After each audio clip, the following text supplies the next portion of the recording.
Hello, everyone, and welcome to the Blueprints for Belonging conversation. So glad that you are here.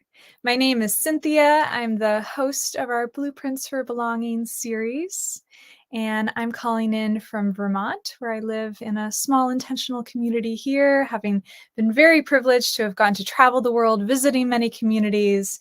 And now I get to be at home, but having conversations with amazing people like Nicole, who is at right now a community called La Ecovilla in Costa Rica that I'm sure we'll get to hear a lot about. And she's also today at a school. So if during our conversation you hear some sounds of children in the background, that's what that is. And we're excited to hear also about the school project that she's working on. And yeah, I'm going to go ahead and queue up my presentation here. So if you are joining because you registered for this event or joining watching any of our live streams, welcome. I do see actually we're having a bit of a problem with one of our live streams. So let me just take a peek here and see if there's anything I can do to fix that. Let's see. Oh well, sometimes it works, sometimes it doesn't for all the many channels that we're streaming to. But regardless if you're watching on the live stream or watching the replay or here with us in the actual event itself, I want to extend a warm welcome to you all. And we are having a very special guest today, Nicole Reese, who is involved in a variety of different community projects. If you remember from last month when we kicked off the series with Jan Martin, he was very much an elder in the movement, bringing a lot of wisdom and talked about the history of intentional communities. And now we're kind of going to go to the flip side of that to hear from Nicole, who's much more at the cutting edge of what's happening in the regenerative community space more broadly. What are those emerging trends and some of the projects that she's working on. So I'm very excited for this conversation. And I will move forward here with my slides. Let me just make sure I have, there we go. So as I mentioned, this is an event that we are hosting on StreamYard. So if you are watching via StreamYard, you have the ability to use the chat box. And I would love for you to take advantage of the chat box to make this more of a conversation than just a dry interview. We really want your input, your questions. And if you could go ahead now and find that chat box and introduce yourself.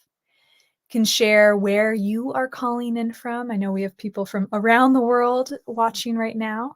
If you live in an intentional community, let us know which one.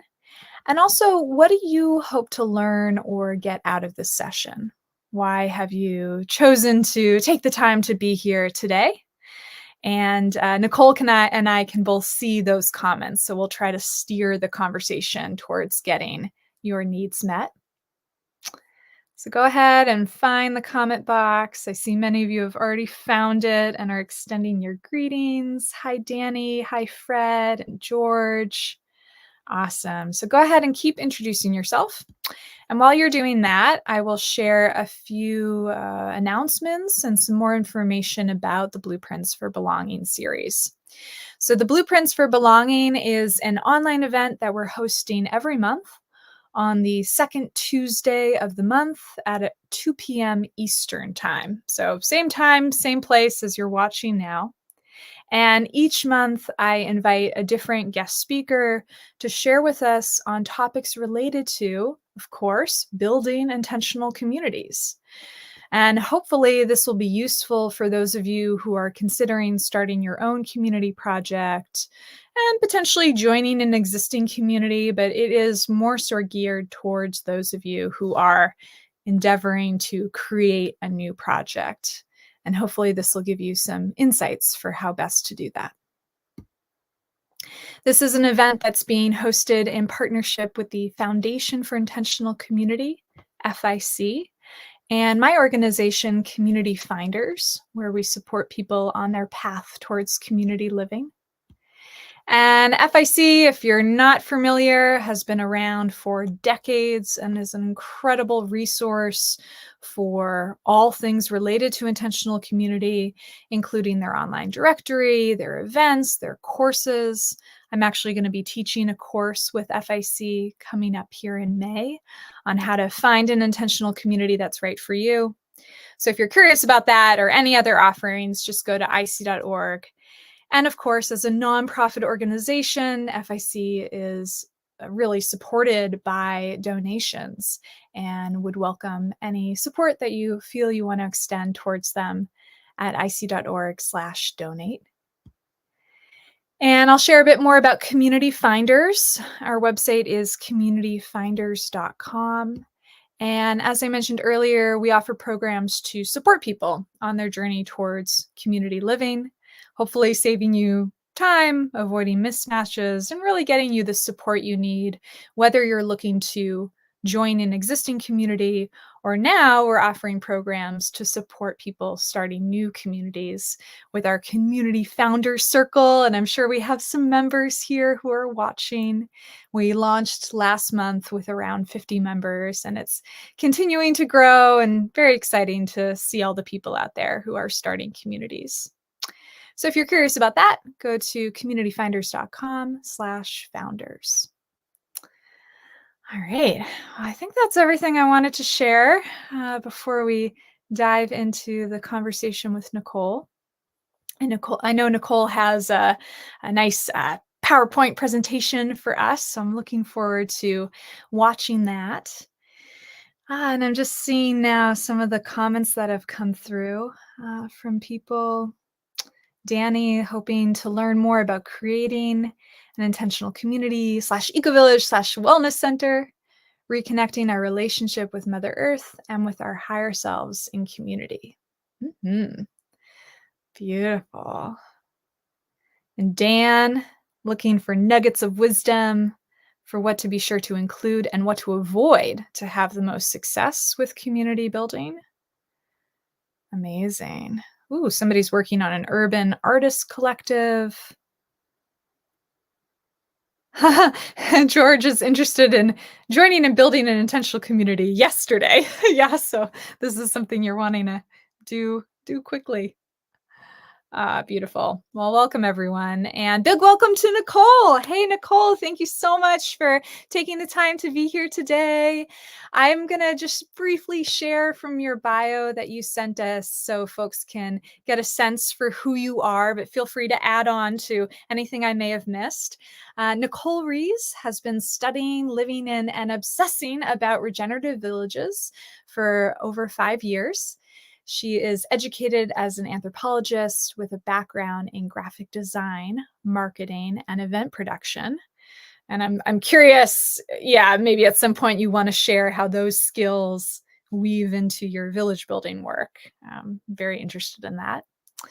In 2021, she founded Terrenity, which is an educational organization to support ecovillage seekers and builders. And this project is an official collaborator with the Global Ecovillage Network. Terrenity has evolved into a nonprofit model to support emerging ecovillages in Guyana and Uganda. And Nicole has merged this venture with Regen Tribe, so another project where she is co-founder and COO. And she now leads regenerative projects in community and design, collaborating on regenerative land development in Mexico and abroad. And now is based in La Ecovilla community in Costa Rica, where she's supporting them as well as developing the Terrenity Substack. So if you all haven't gone and seen what Nicole has written about in her Substack called Terrenity, it really is a treasure trove of resources, and she's continuing to share weekly articles. So it's so exciting to be able to follow her work that way. And I'll pop the link in so that you can go and find out more and follow her writing. All right. Okay. So I think that's everything. I'm going to remove my screen share and welcome, Nicole. Great to have you. Hello, everybody. I'm super happy to, first of all, be supporting Cynthia because I'm also a big fan of her work and everything that she started to support people who are wanting to find or build intentional communities. And I'm currently calling from Costa Rica, where I work full time. Actually, answering your question, Cynthia, as the marketing director for La Ecovilla. So it's funny how I guess modern professional skills can be plugged into intentional communities that are growing because we live in a very different world than maybe the, the decades where intentional communities first gained traction.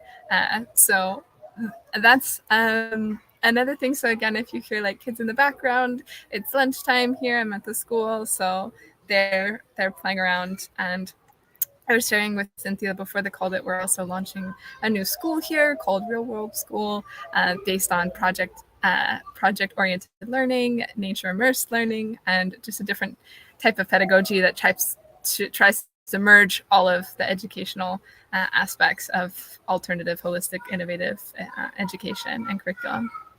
So I'm so excited to be able to share with you about all of the projects and all of my thoughts. I have a lot of thoughts about ecovillages. I probably talk about it every single day of my life. I go to parties and I talk about it with strangers that may or may not want to hear about it because I definitely see them as a vehicle for social change and a way to redefine how we live amongst ourselves, how we coexist with nature, and how we relate to ourselves by changing our consumption patterns and the ways that we live and exist on a daily basis.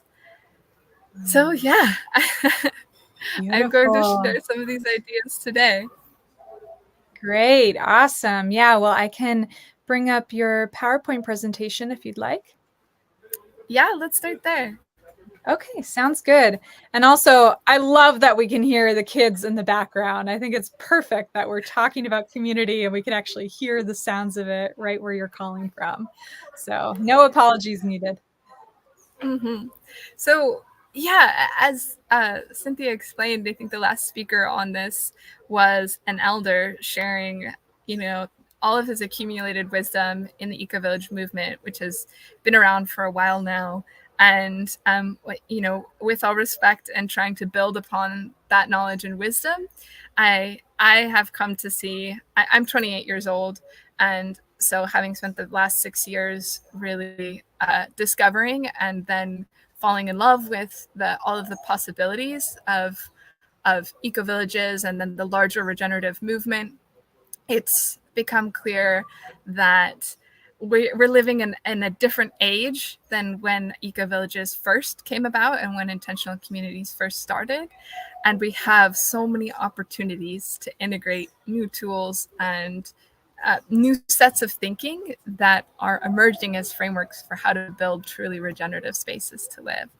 So that is the topic of today. Hello, everyone. I am Nicole, again, Ecovillage researcher and designer. I've been working on consulting different communities on how to build, but now I'm building one of my own as well as living in one. So I'll share more about that later.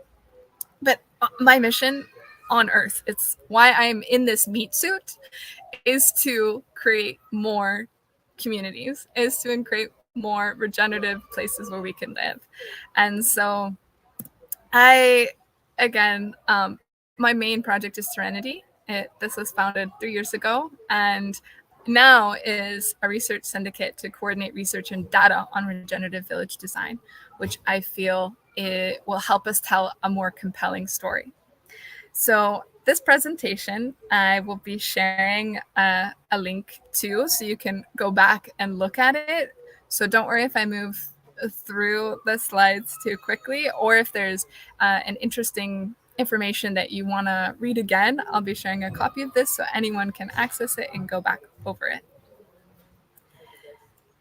So this is the world that I want, and I'm sure many of you want. I want an intergenerational, intersectional, and just fully regenerative way of life for myself and for others.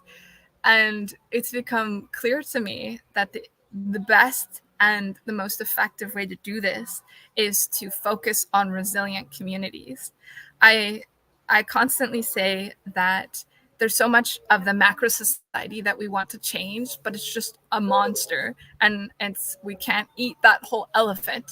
So the best way to affect global change is to start at the local scale of community, and to be able to take back the power and say, I get to say what society looks like, at least, you know, in this local area, is I think so much more empowering than looking at systems that are massive and broken, and feeling despair and losing hope.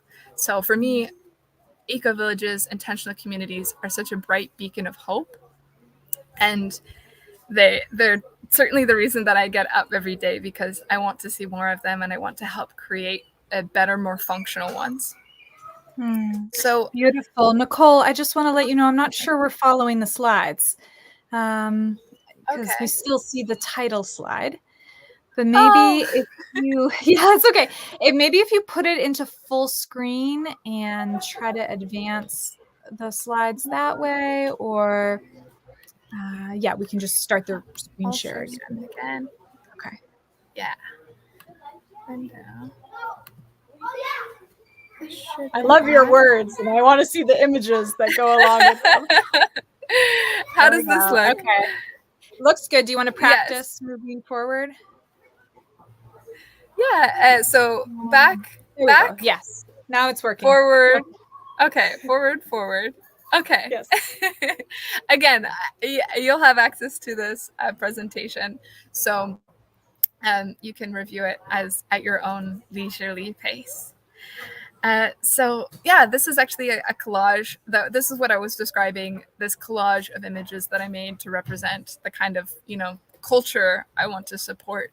You know, I want to see people of all colors, of all backgrounds, be able to come and share the medicine of community.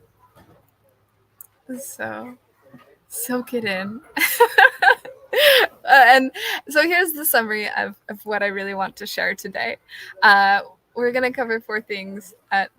First, I want to cover the context of modern eco-village building, kind of the era that we're in and what its implications are, as well as some community development strategies that I've been able to, you know, map, I guess, in studying and researching village development. I want to lightly cover on trends in village building, and then I want to give you an invitation to become involved in projects relevant to the space. So first, we have to establish the context of modern village building. I touched on it briefly, that we're living in a different era, and basically our task right now is to collect and harvest and make sense of the wisdom that successful village builders have before it gets lost. I very much see it as like an intergenerational passing of the baton, because we are at, and many established, well-known eco-villages are already at this inflection point where there's an aging out and there's so much wisdom that we don't want to lose. But we live in a really modern digital era. So the past 6 years of charting different things, this is what I would say are my top 11 village building lessons. And don't worry, lesson 11 is on the next slide. So 1, village building is getting major updates, and this correlates to all of the things that we've seen emerging in fields of tech, but also in fields of people understanding what regeneration means and going beyond sustainability. There are so many incredible people that are now migrating from other fields, such as in investment or business planning, into the concept of village building, which is amazing. We're getting all of this flood of new skills. The second lesson is that it takes about 10 years for an intentional community to establish and mature. And I imagine that at any point someone might have questions on these lessons, but I will answer them at the end and we can go back to this. Number 3 is that build it and they will come is not the mindset. I've seen a lot of people say, well, I'm just going to go out and get land and build all these buildings and furnish it, and then people will just come out of the woodwork. And it's typically not what I've seen had the best results. Number 4 is that we are cultivating biodiversity in these land projects, but not really social diversity. And so that's a weak point in the movement that we need to work on. Number 5, I've interviewed quite a bit of village builders, and we're leading the project and heading up the project. And I found that their number one need is to have capable and aligned community members.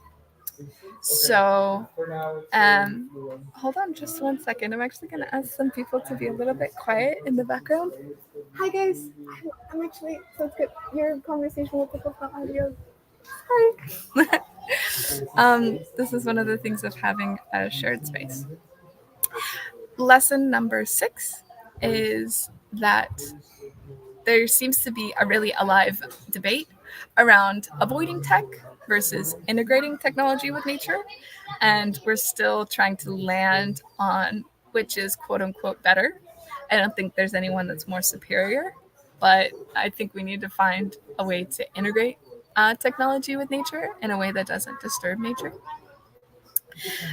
Also, number 7 is don't fail to plan for intergenerational leadership in your community. I think this is something that, again, I mentioned traditional communities are really feeling right now. So with a bit of prior planning, it's easier to avoid that crunch time when you don't have like the talent or the energy to continue. Number 8 is that ecovillages are societal redesign at local scale. I shared a little bit about this prior, and it's just a reinforcement of like how we can make a better world, like create global impact by creating these local examples of what it means to live differently. Number 9 is that village tech is certainly an emerging field. This was actually coined at a conference last year where people were talking about, the kind of not just tech like applications, but also social technology that is emerging to support the creation and operation of villages. There's all kinds of platforms that don't just help you maybe find a community and build one, but there are also ones that help you manage communities, like a villager and other applications that are built by people who live in intentional community. So that is really exciting. Number 10 is my advice to, instead of building a village, if you can, join with an existing one or invite more co-founders earlier on in the vision so that you don't have to be fully responsible. And it just is easier. And I'll go into why it's easier to build a community with other people instead of doing it alone. I'll touch on that a little bit later. But I just want to pause because I did just dump a lot. Cynthia, did you see any questions in the chat that you thought were worth addressing? I haven't seen any questions so far. Feel free though, folks, if you have questions or comments, keep putting them in. Now I see there are a few. Could you repeat, Nicole, the app you just mentioned, the ones built for managing communities, built by community members? Yes, it's called Revillager, and it's just revillager.com. One word. Nice. Awesome. Great. I'll put a link to that also in the comments. Beautiful. I love that you're tapped into all of these, like cutting edge technologies and platforms. And do you have a definition for village tech? Yeah, so technology that supports designing, building, and operating a village. This could be anything from my friend Nico from Agartha and Next Gen Village, a 3D modeled a village as like a way to show the concept of the village before it was real. And she also built a video game that is like, rather than building a farm or something, you're building a village, like, but you're building a sustainable village. So yeah, things like that are good examples of like village tech, something that supports creating, building, or operating a village. Oh, great, succinct definition there. Thank you, Kendra, for that question. Beautiful. I think that was all the questions for the moment. Yeah. Yes. And lesson number 11, and this applies to all of you, is that the regenerative movement is full of enlightened, kind, brilliant, and courageously optimistic people. Again, I think this goes back to people choosing hope over despair, and people saying, well, I can make a difference and I can live in a different society. And that comes with building an intentional community. So I really applaud all of you for having that vision and holding that torch inside of yourself for this optimistic vision for what life could be like. Mm. So every social movement comes in waves. I touched on it before, but first wave ecovillages really emerged and came to light in the 60s and 70s, when you had kind of Berkeley educated rebels who were rejecting the establishment and intellectually couldn't stomach some of the things that were happening in society. But now we are experiencing a revival of interest in land-based communities that offer an intentional way of life. I feel like every time I turn around, someone is like, I want to buy land, or, oh, I want to, buy a warehouse and renovate it, or, oh, I want to start an artist collective. All of this is like a craving to intentionally shape our environments beyond what is just handed to us.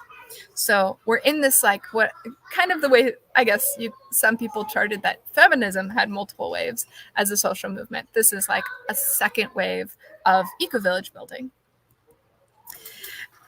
There were some faults in, like, I think the original approach, and this was just sort of default. These faults were just the default way of doing it. Back then, it was a bit more focused on, running away from the system, isolating, rejecting old norms. There was a high focus on like-minded people, but like to the exclusion of everyone else, which also kind of gave communities their bad reputation.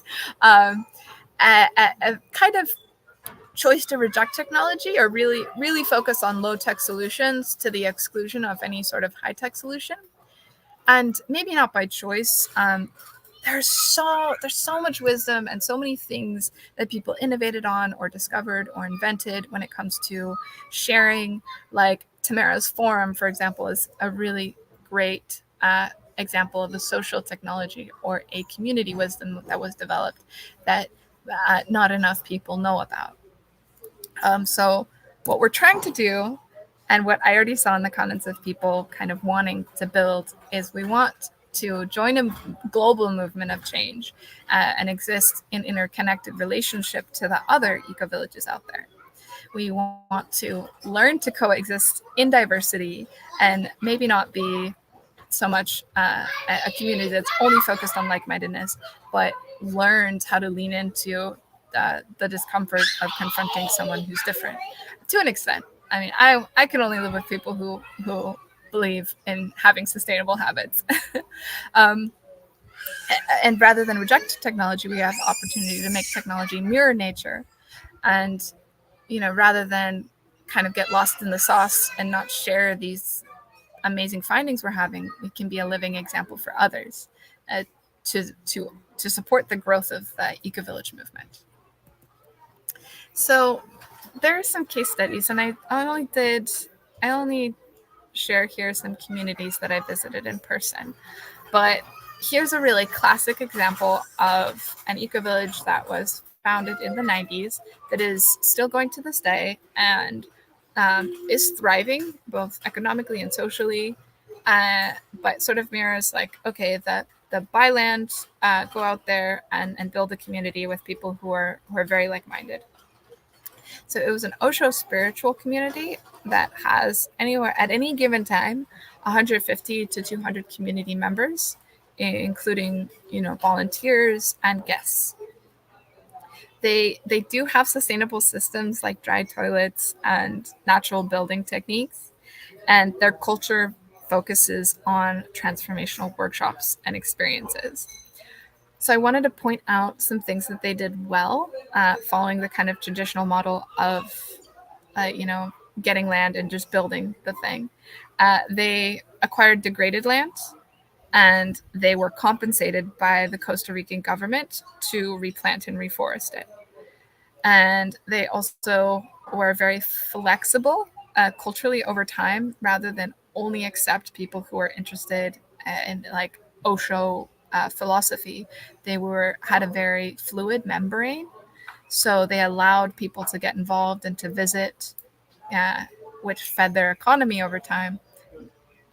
And they didn't put up a barrier like only people like this are allowed to participate, which I believe has also allowed them to adapt to an almost intergenerational crisis that they had, where they now were able to identify and be flexible about who they let get involved and become the next generation of leaders in their community.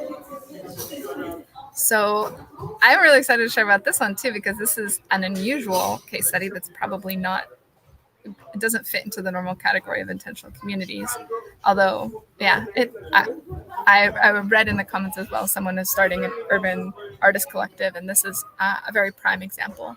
So Moss in Berlin was founded in 2014.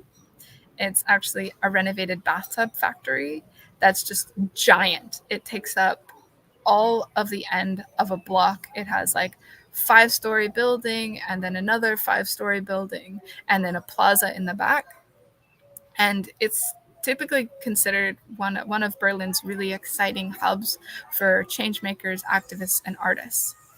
And they have just a whole slew of amenities like a sauna and co-working and a business plaza in the back. They even have a bar with long-term and short-term rentals as their main business income, along with events and conferences. So what I feel they did right was also reclaim an abandoned urban space, which helped them with the initial costs of acquiring a property. I think, to me, this seems like a trend, and it's also one of the most regenerative things in my mind, is to take a degraded place and say, I'm going to create something here, and I'm going to make it better. They also had they didn't try to do any sort of complicated funding model. They said, we're going to get a loan and we're going to pay for this place. Whereas some people can try and complicate in that, we're going to raise capital from 5 different co-founders, and then we're going to borrow from our families and friends, and then we're going to finance some of it. Sometimes that's useful, and we do what we can, but this was very much a single funding source at paid back over time. So I would encourage the person who wanted to start an urban collective to also reach out to them to figure out the process of creating in an urban space, because this is different, but they still practice regenerative things like growing their own food on site. So the last case study is Ecovia. This is where I'm living at now. I'm living and working here. It has been alive for 12 years now, and they're starting to scale and expand. This is one of the reasons they're most interesting to me, and that they're the only eco-village that I know that's like growing and growing beyond and creating multiple locations.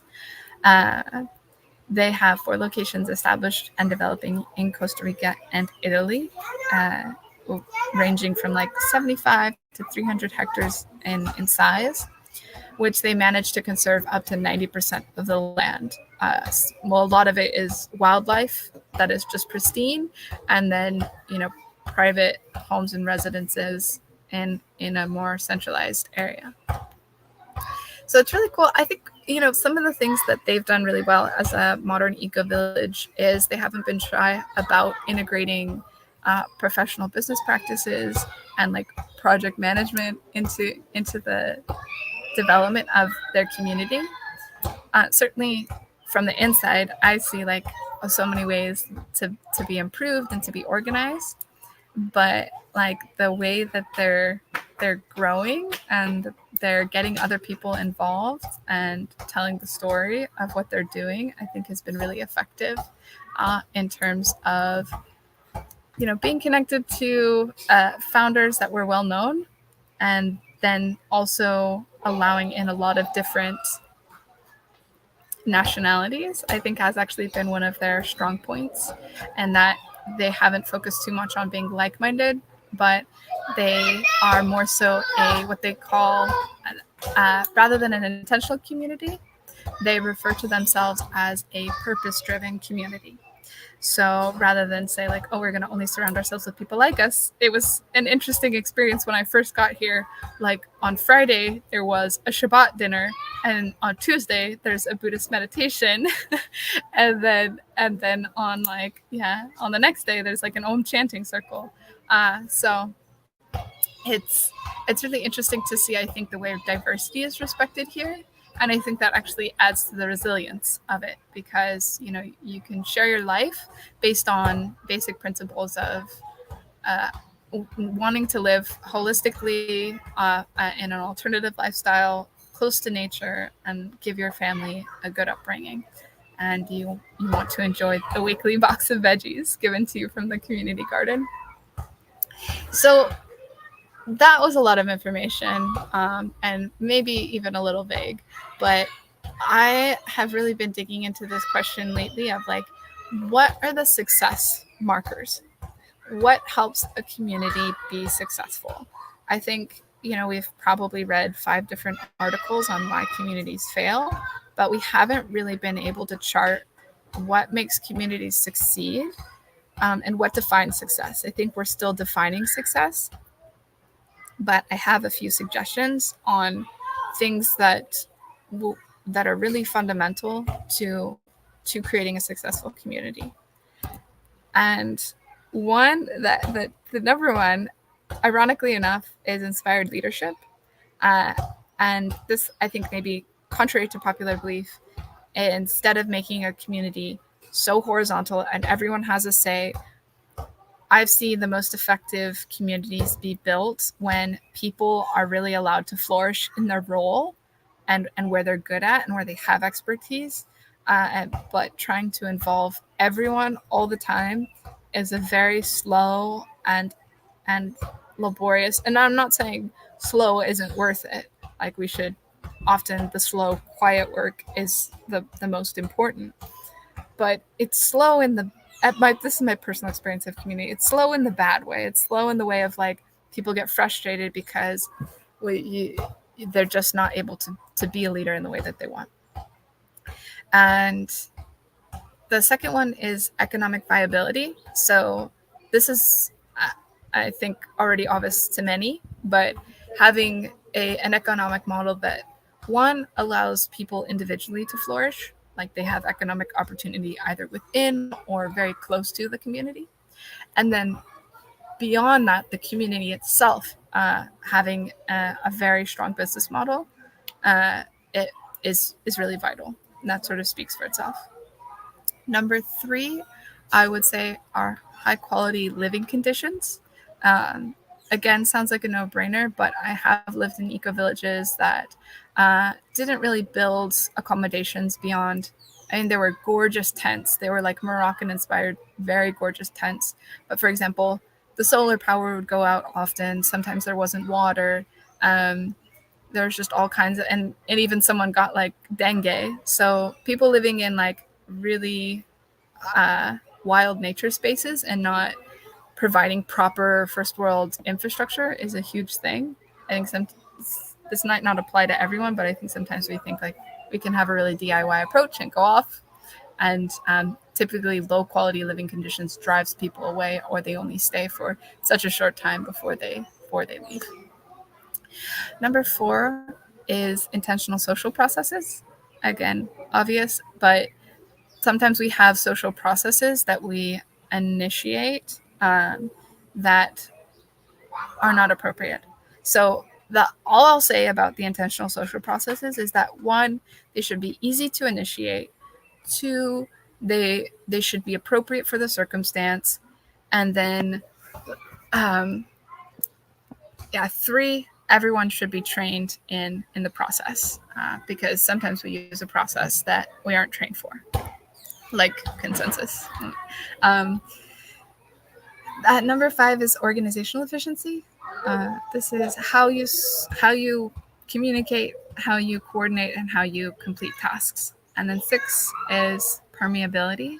So how easily people can get into your community, but also how much filter. It's a sweet spot between having a really strong, healthy filter versus letting in people when it's appropriate. Actually, I'm curious to know, what else do you think we need to create more villages? If anyone has things that they've already thought about that is lacking.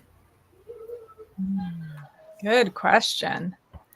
So, folks, if you want to put any thoughts you have in the comments here, what else do you think we need to create more villages?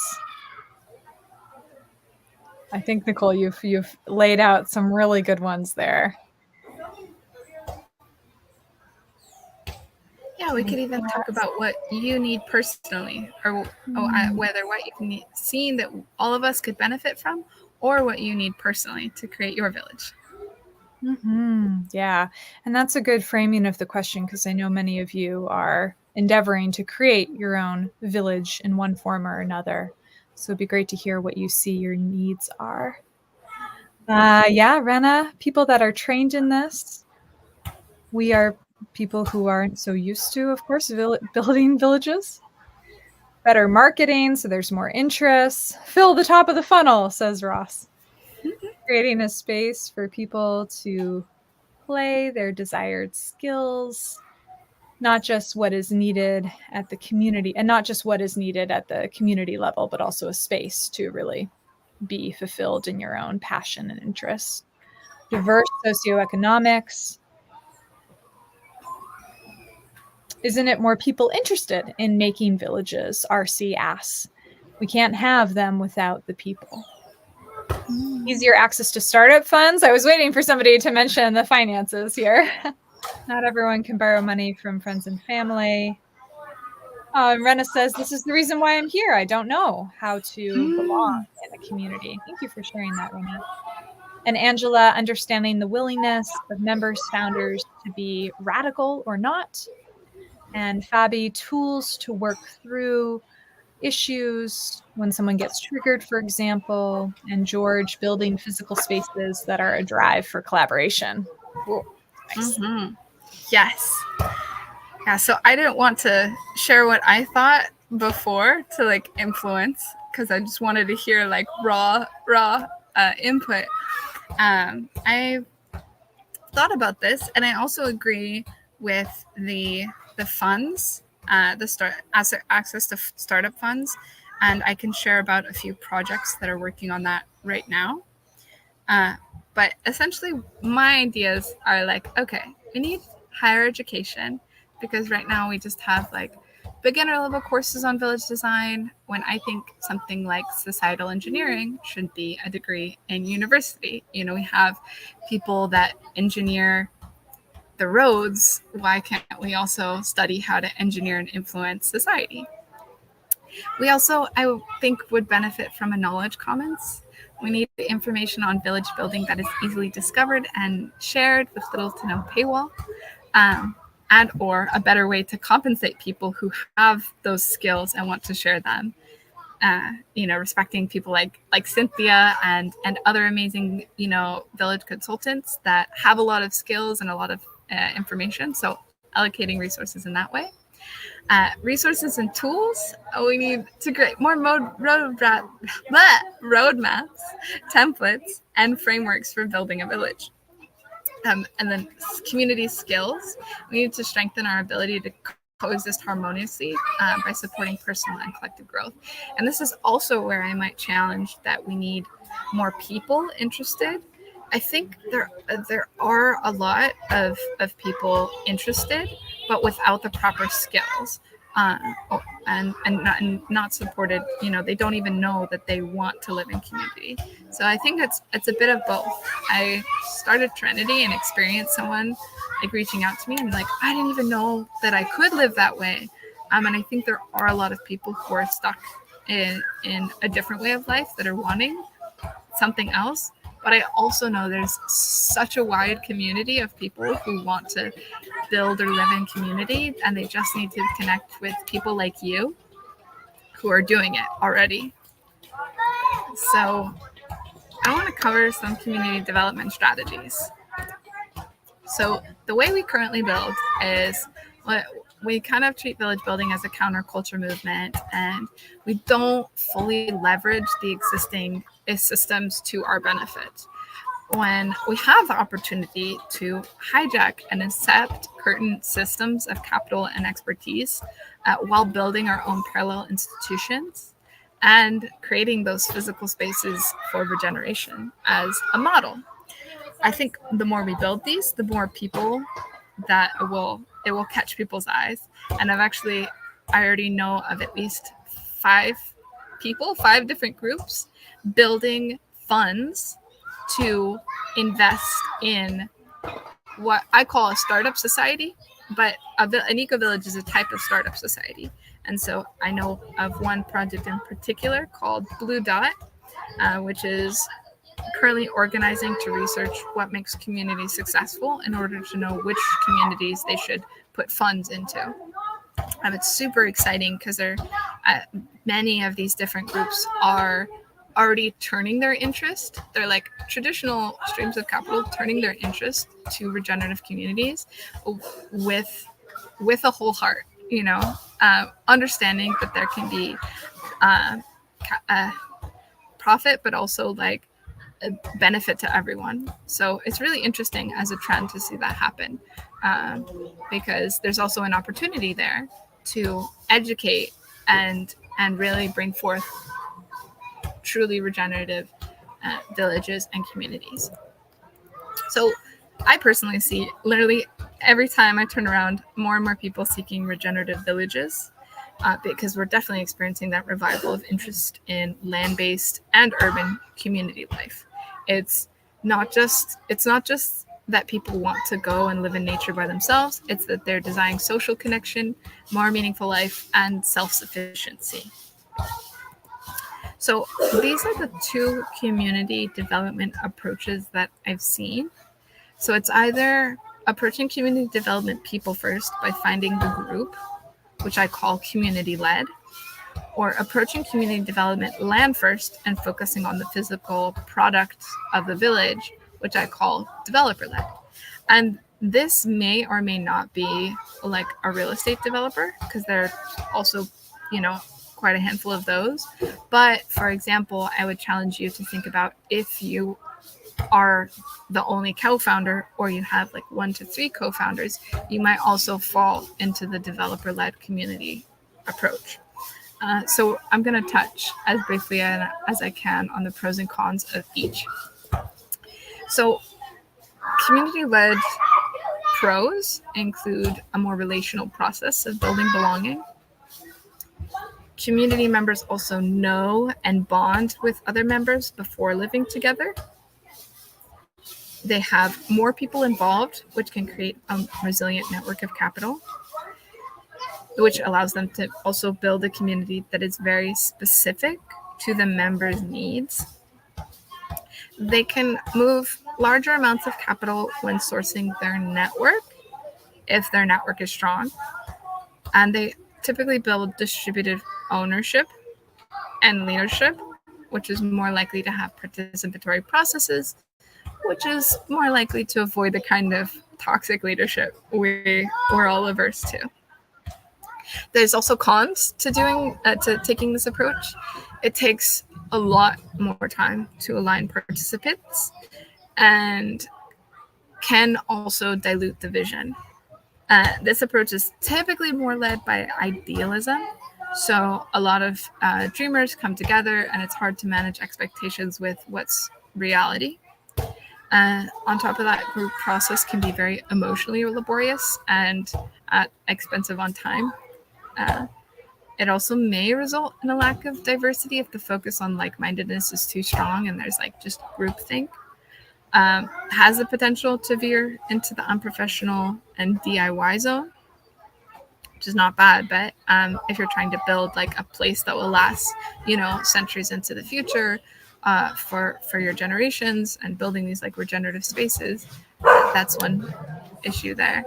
And then, in an effort to be 100% horizontal in governance, decision making can become chaotic without clear leadership, or conversely, too many strong-willed leaders attempting to steer the ship. So, I hope that puts into perspective the community-led development approach.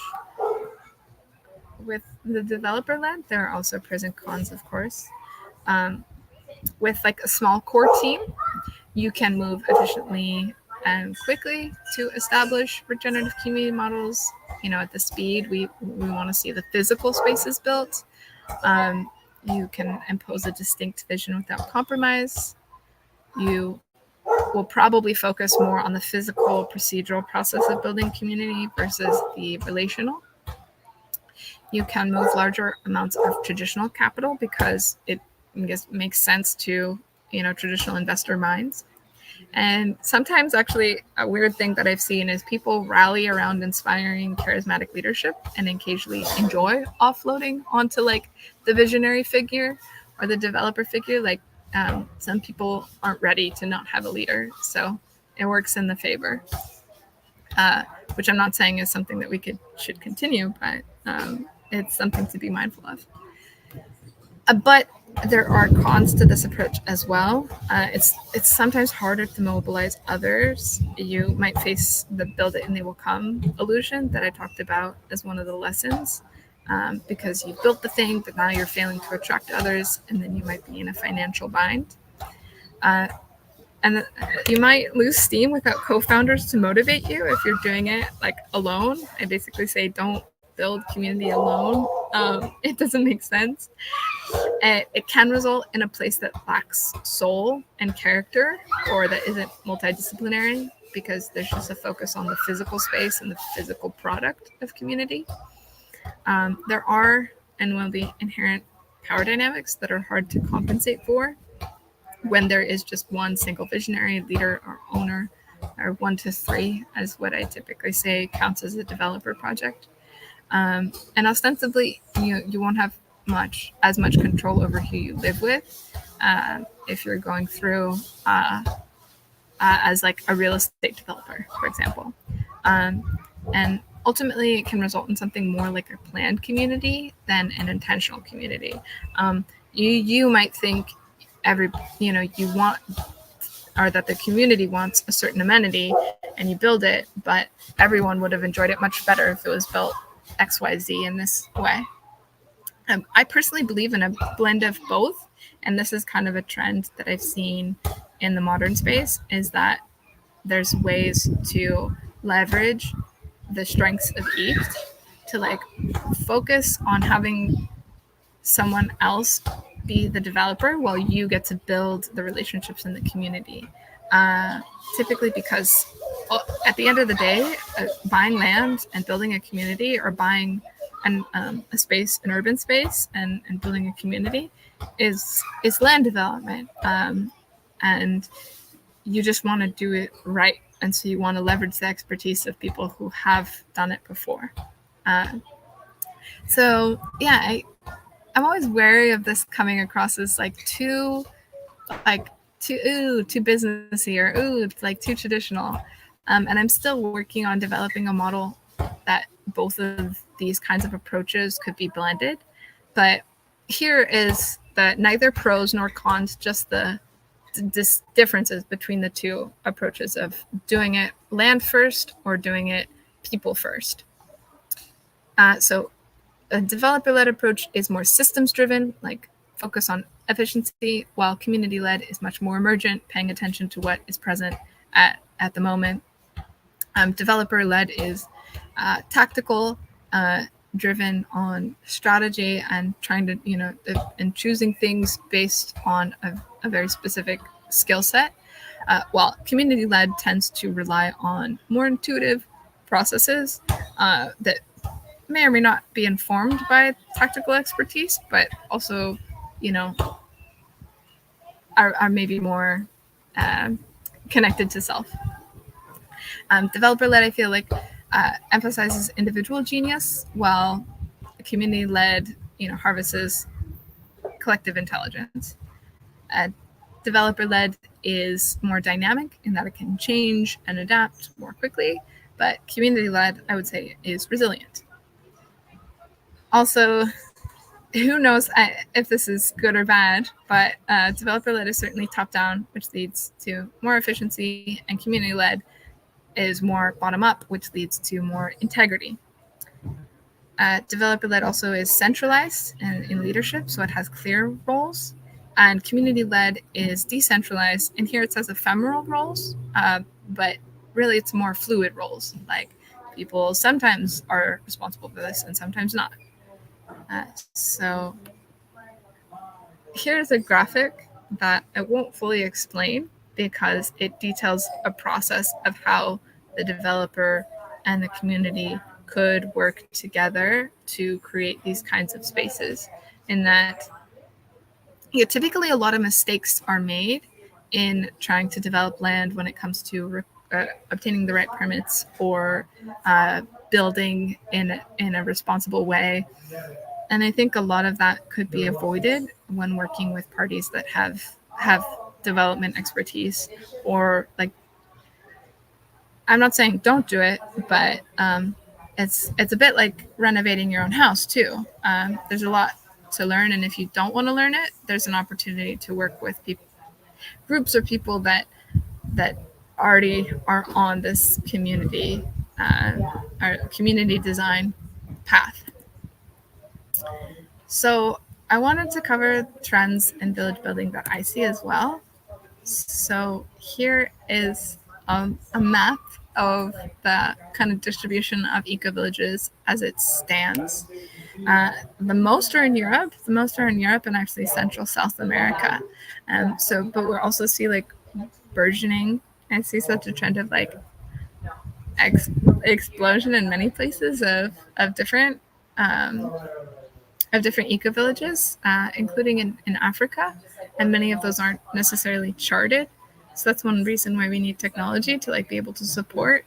Like, I was in Turkey last fall, and someone that I had taken the EDE with, was wanting to create an ecovillage in Turkey, but there was just not a single one in all of the country.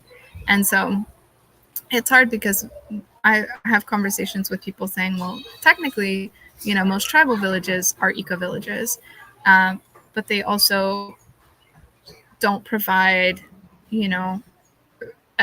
quality living conditions, and they typically exist in poverty.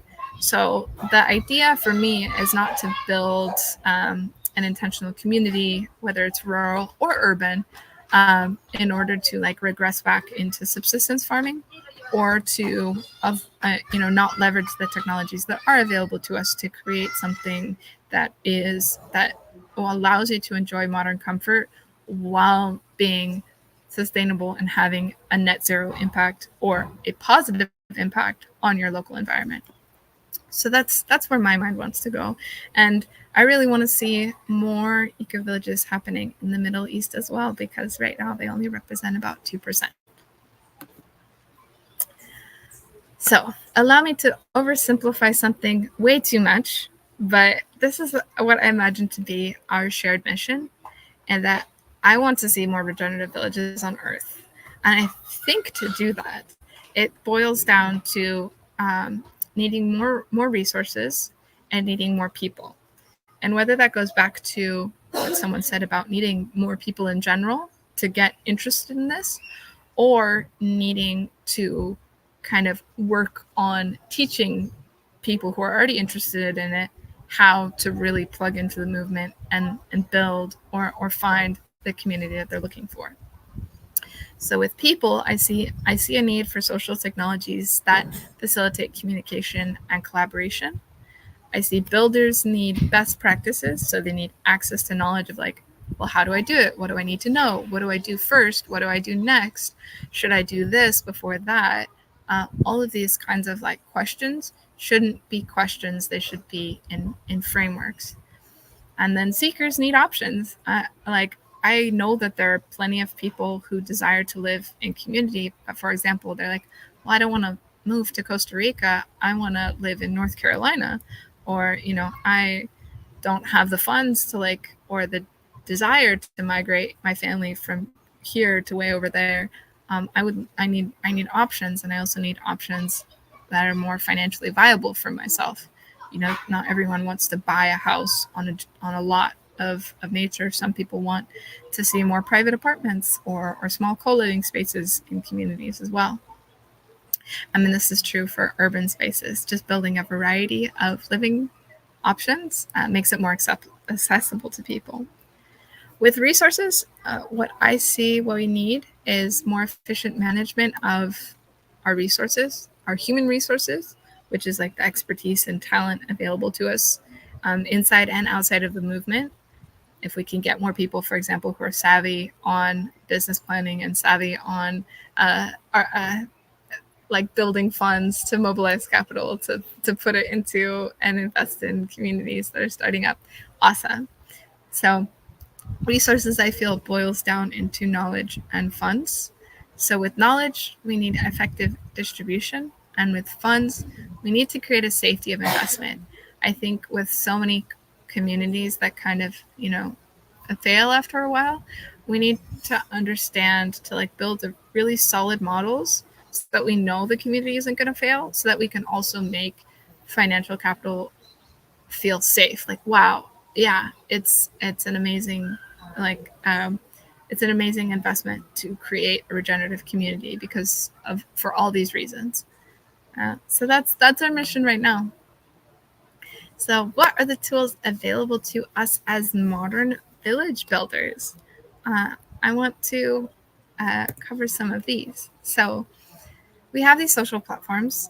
So people recognize the need to build a digital hub for sharing information, catalyzing relationships, and coordinating resources. There are different platforms still being built, but we at least have the tools right now to communicate in the way that we need. We also have governance softwares. Uh, we have programs that enable fair governance and emphasize transparency.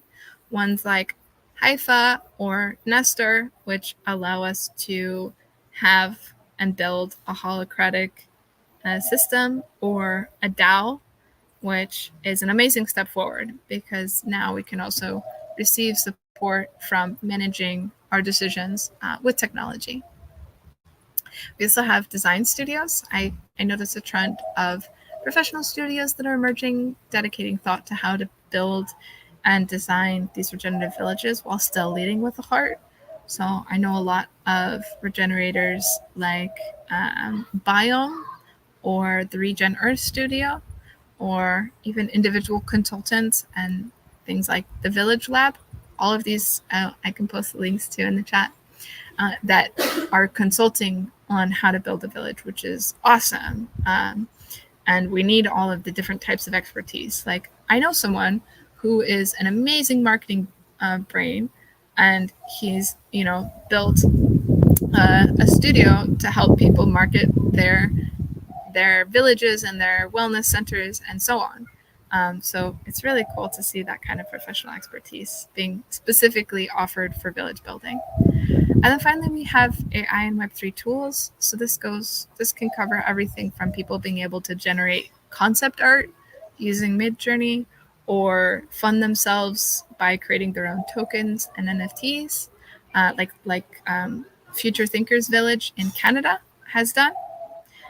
We're also able to base governance on blockchain, which is building new protocols for decentralized information storage and transparent decision making, so that you can always understand like who did what in your mini society, so that you can you can just be responsible for like the decisions being made versus like decisions being made quietly with no one responsible for for the outcomes. And finally, the future of tech in village building. Honestly, at the end of the day, we should be spending more time outdoors than indoors and cultivating our relationships with all of the brilliantly alive ecosystems that surround us. So the end goal is to build nature and design technology after nature. And we have so many tools that enable us to build these fully regenerative villages around the world. But at the end of the day, yeah, it's not the end goal. We're not trying to immerse ourselves in this virtual world. We want to build spaces where we feel more connected to nature. At least that's my personal goal. And this is actually a screenshot of the 3D modeling that I shared that one of my friends built as the plan for the village before it was built.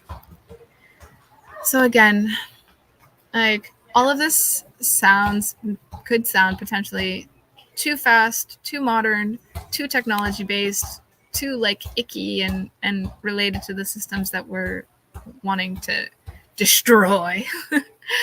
But I definitely think that we have this opportunity to take advantage of the tools that are useful to us while still benefiting from the wisdom of community builders that came before us.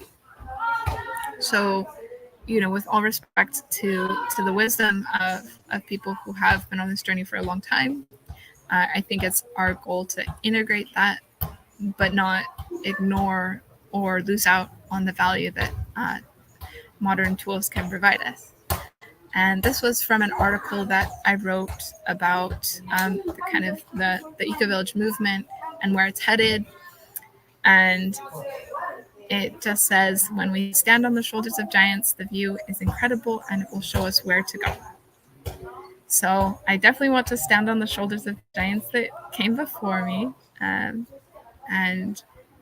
be mindful to incorporate that wisdom. So thank you. Thank you so much, Nicole. Beautiful, beautiful presentation. We were commenting in the chat, like some of those slides you've made with the different charts, especially the upward spiral one for community development, was amazing. I was like, I know you're going to share the slides with us, but I was just going and taking my screenshots so I could reference them later. Yeah, beautiful job. Thank you so much. Great. And I see, yeah, you're putting some links in the chat. I was even thinking if it's easier, we could have you maybe put together a list that we could share and follow up. Yeah, that's even better. Yeah, good. I know we are a bit over time, but hopefully folks can stay on, and Nicole, you can stay on. We had a few questions come through. Okay, great. So some of the questions were related to La Ecovilla and your work there now. Rena asked a question about, you had mentioned La Ecovilla being a purpose-driven community versus an intentional community. So would you mind describing what is the purpose of Ecovilla, as well as you can define it? Mm-hmm. Yeah, the community members put together like kind of a manifesto collective why. But my interpretation is their shared purpose that everyone like raises their hand pretty much metaphorically when and what it is that unites everybody.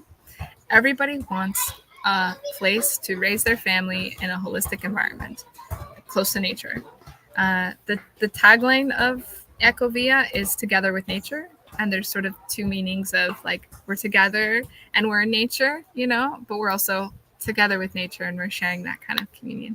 So it definitely is very, very based in regenerative principles. But as simple as I could put it, it's that. Nice.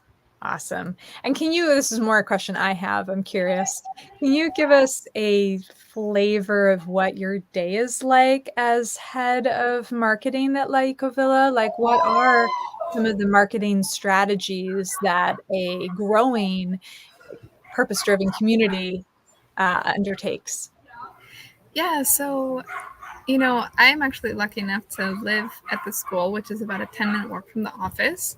So a lot of what we're doing currently, because, the new Ecovia location, Ecovia San Mateo, which is 7 minutes down the road from the original one.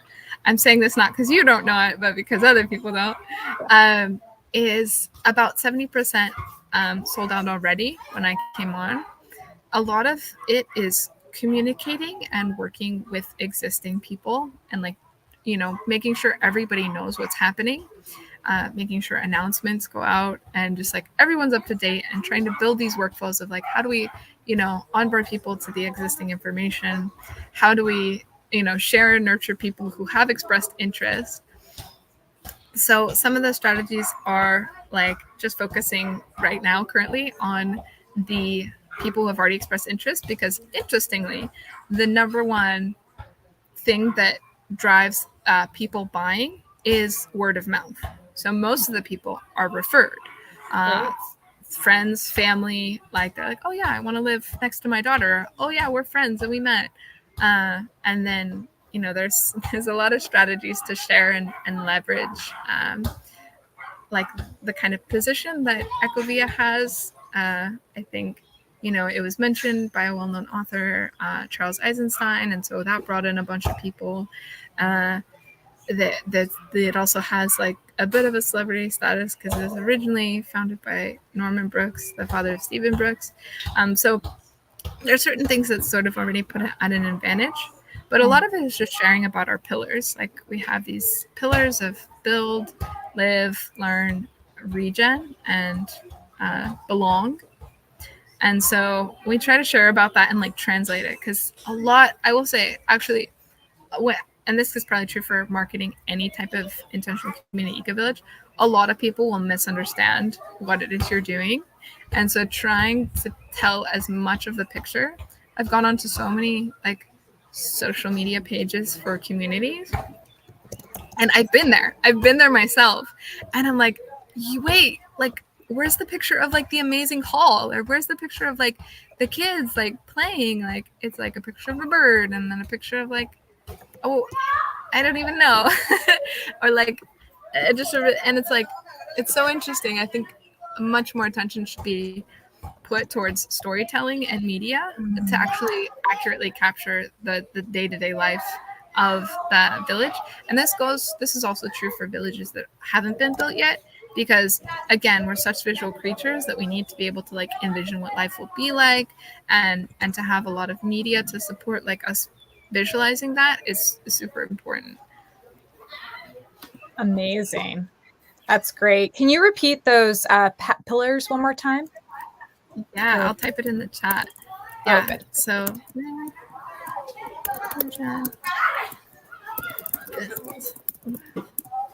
yeah, so those are pillars that for us have a lot of different interpretations, but sort of like hold the essence of it. Like even take like build, for example, like we want to build, we're building something physically. We're like, we're building a new kind of infrastructure here, but we also want to, build a stronger economy for the local San Mateo area. We want to, build relationships. We want to, like, this is something that we're building together, and we're kind of like in it. We're in it because we know we're going to build together. So that's just one example of how we treat the pillars.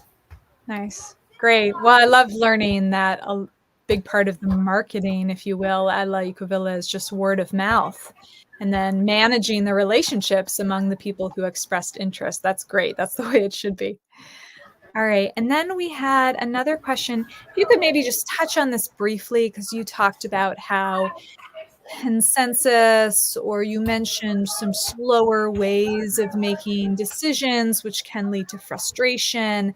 And then conversely, have you seen some better ways? And Dan had put here a comment asking, is sociocracy, for example, a good leadership model where small groups can make the decisions faster?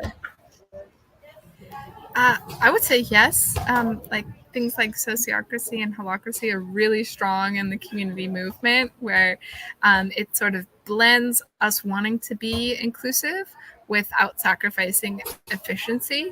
Because like, I say this personally because I feel like it applies to myself. Like, not everyone's a good leader. Like I'm working on this personally, but like I struggle to be decisive. I'm like, I don't know, what do you guys want? And it doesn't actually, I've seen a lot of things that I work on and in community as well. Like I've actually seen it not work to the advantage of the group. So like for me, it's like I want to work personally and train on different leadership skills, but some people are really good at making decisions. So it's like we have sort of a paradox where we need to train community members to be better decision makers, because that's not a skill that everyone has. Like not everyone is good at graphic design, but if you train them, they would be better. And so emphasizing, of course, like people will have that natural skill set while still training community members to be like empowered to engage, because at the end of the day, I believe everyone has something valuable. Everyone knows something you don't. Everybody can like contribute to make the end result more holistic and more appropriate. But yeah, something like sociocracy comes recommended. Holacracy, people are like figuring out other types of governance that I don't even have names for right now. But there's I can also share a link to different, like all of the governance softwares that I'm aware of, as well as all of the governance frameworks that are popular in communities. Oh, great. That'd be fabulous. Yeah, here. And I'm going to put up the link to your Terrenity Substack as well, because folks, Nicole has a lot more articles there where you can read about some of these processes and find out more information. Great. Well, I think we're going to bring it to a close here. And Nicole, I do want to make space for you if you have some final words of wisdom or advice you might especially offer to somebody who is starting out with a new community venture, and as well if you have any other resources or places that people can go to connect more with you. Yeah, for sure. I mean, I'm having so much fun writing on the Substack, and I've been getting a lot of good feedback from it. So that's like, to hear my ideas, I think that's the best place. But I'm also going to drop my email in case you want to email me. Sweet. Thank you. So well, definitely don't do it alone. So I'm also designing a 200 hectare longevity village in Sardinia right now. And I do have one other like co-founder, because it's so early. We're still like just kind of talking with the landowners, building relationships, figuring out what but I have also like already a strong vision of it. Just don't do it alone. Like for sure, don't do it alone. I actually already congratulate people for being in a circle like this, because like it's going to motivate you. Other people are going to motivate you, even if they're not part of your particular project. Like finding the people who are also village builders is so important. I feel and then like slowly like making sure that all of my friends are village designers, which is sometimes hard because they're a little bit spread out around the world. But now at least I'm also surrounded by other people who are working on this mission. But definitely don't do it alone. Just don't do it. Mm-hmm. Yes, absolutely. Here, and I'll put the link if you're not already a member, and I know we have many of our members watching, but if you are feeling a bit alone as a community founder, come over and join us at the Community Founder Circle. It is a group support network of other people who are starting communities, and we have all kinds of mastermind sessions and conversations like with wonderful people like Nicole, and workshops. Nicole, remind me, I think it'd be great to have you come back to do a workshop more with the group itself. But yeah, please join us. communityfinders.com/founders is the link there. And yeah, Nicole, just want to appreciate you so much for taking the time today and for all the work that you're doing. And not only being in the weeds of community village building, but taking a step back to be able to see the bigger patterns and then formulate that into educational resources that we can all learn from is truly a gift of yours.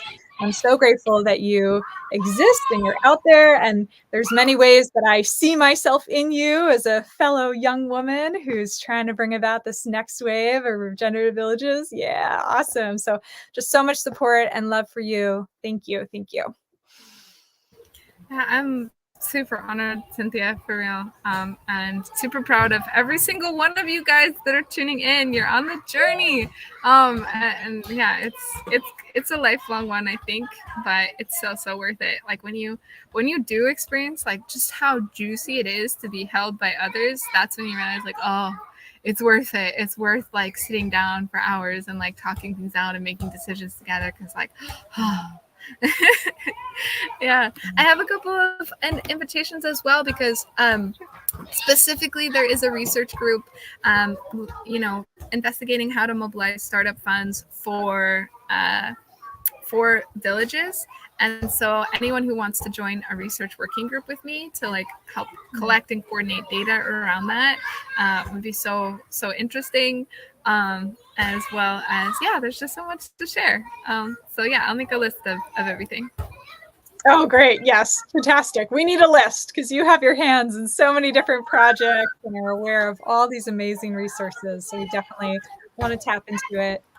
And yeah, thank you everyone for your time today and your wonderful questions. I'm looking forward to seeing you again next month on the second Tuesday at 2 p.m. Eastern. So mark your calendars. We'd love to have you again for another Blueprints for Belonging conversation. Thank you, everyone. Thanks again, Nicole. Take care.